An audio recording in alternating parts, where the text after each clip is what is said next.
Hello everybody, I hope you're all having a good day. Well, a couple of bits of news out of Essendon today. We have a new person joining the Essendon board. Anthony Pietro is joining the board of directors of the Essendon Football Club. Also, according to the Herald Sun, it appears that Will Setterfield may be getting delisted, but also it may not be the end of his time at the Essendon Football Club, and we're going to get into that in a minute. Before I get into Will, we're just going to have a bit of a talk about the appointment of Anthony Pietro to the board of directors. So this is important, this sort of stuff. It's often not sexy stuff. It's stuff that, you know, the rank and file supporters don't really care too much about. We're all interested in the on-field stuff, and that's all well and good. But this sort of stuff does determine the direction that the club is going. So it's important to get good people on there. And this man is replacing Dave Barham's position. We still have another position to be filled. That is the position that Dean Solomon has left. Dean Solomon, of course, has gone to be assistant coach of our defensive structure. So with this appointment of Pietro, that gives us 9 board members. So 6 of them voted on by the members, and the other 4 are appointed by approval of the other 6 board members. So a bit about this guy. He's a passionate lifelong Bombers supporter. He brings a distinguished background as a sports administrator and businessman. He's the current director and group CEO of Premier Fresh Australia, one of the nation's leading fresh produce companies, where he's driven operations for more than 2 decades. Importantly, when you're talking about the suitability for a sports role, he is considered one of Australian sport's most influential figures, having served 13 years as chairman of Melbourne Victory in the A-League and 18 years there total as a club director. His tenure delivered on-field success, including 2 A-League men's titles, and built significant off-field assets such as the renowned Victory in Business Network and one of the country's strongest community departments. Andrew Welsh today welcomed Pietro to the club. Welsh says the appointment of Pietro to our board is a significant win for the club. We're not just gaining a lifelong Bomber supporter member, but an influential leader who has spent nearly 2 decades navigating the business and administrative challenges of the elite Australian sport landscape. So here is a little bit of what Anthony Pietro had to say today. It's a whole of club approach, and I felt that throughout the entire set of discussions that I had. I think the football department and all of the administration are aligned as a club. We're at the point that we are as a club, and we've got a lot of youth coming through, and that's a really exciting thing, because it does enable a new era, and it does enable a time where that youth can be moulded to the ethos that the club wants going forward. That's really exciting. So this leaves only now Dean Solomon's vacancy to be filled on the board. The club did say when Solomon left that it will be filled by a football person, so we don't know who that is. We can all have our suspicions. I don't know. I must admit, when Dean got the gig as the assistant coach, I was more pleased than I was, worried. But there was 2 minds I was thinking of. There were sort of 2 schools of thought that crossed my mind when Dean got appointed. I thought, well, this is an assistant coach with a pretty long history of being an assistant coach, 10 years at 3 different clubs, most of them at the Gold Coast. Spent a little bit of time as head coach, of course, at the Gold Coast Suns when Rodney Eade got sacked. But I must admit as well, it did seem a little odd that scouring the ranks for the best assistant coach you could find, it just happens to be the person who's on the board of the same club that has the assistant coach vacancy. That did seem a little odd. But I will give the club the benefit of the doubt. At this point in the game, it's very, very late in terms of trying to find assistant coaches. Pre-season starts in 3 or 4 weeks.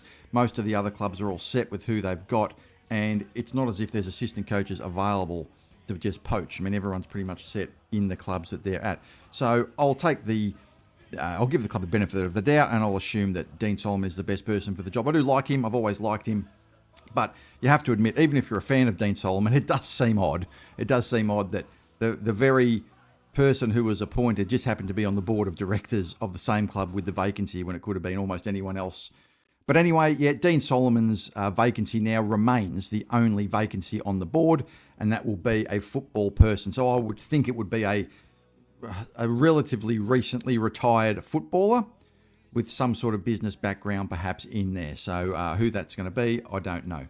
As we move on to the news about Will Setterfield now. So basically the issue is currently we have 39 players on our list. And We have 5 picks in the draft. So if we use all 5 picks in the draft, that will not leave room for Will Setterfield. Will we use all 5 picks in the draft, though? That's the thing. There are a number of things that we can do. There has been talk of bundling picks 21 and 27 and perhaps moving up the draft order to pick number 15 or 17. There's been talk of both the Brisbane Lions and the Gold Coast, who hold picks 15 and 17. Brisbane have pick 17. The Gold Coast have pick 15. There's all sorts of variables and things going on here with the matching of bids for academy players that those clubs have. I mean, Gold Coast probably already have enough picks to do that. But there has been some talk that Gold Coast picks 15 is in play. Could we move up the draft board by giving picks 21 and 27, or picks 27 and 30, or something like that, where the points that the picks are worth are the same. It all depends on what Gold Coast and Brisbane to do, but the rumours are that picks 15 and 17 are in play.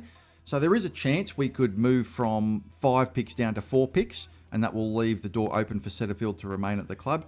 There's a lot to unpack there, and we still don't know what's going to happen. You can still trade picks up until draft day, up until the 19th. So we'll see what happens here. But as for Will himself, he has got some strong interest from rival clubs, the Herald Sun was reporting. They're reporting that we need to make a decision on Setterfield's future, but it seems more likely that we're going to delist him, despite trying to create a list spot for him. We could delist him and re-sign him as a rookie, or ask him to train across summer if there is a list spot free for a SSP player. And SSP is the same avenue that Tom Edwards came to the club last year.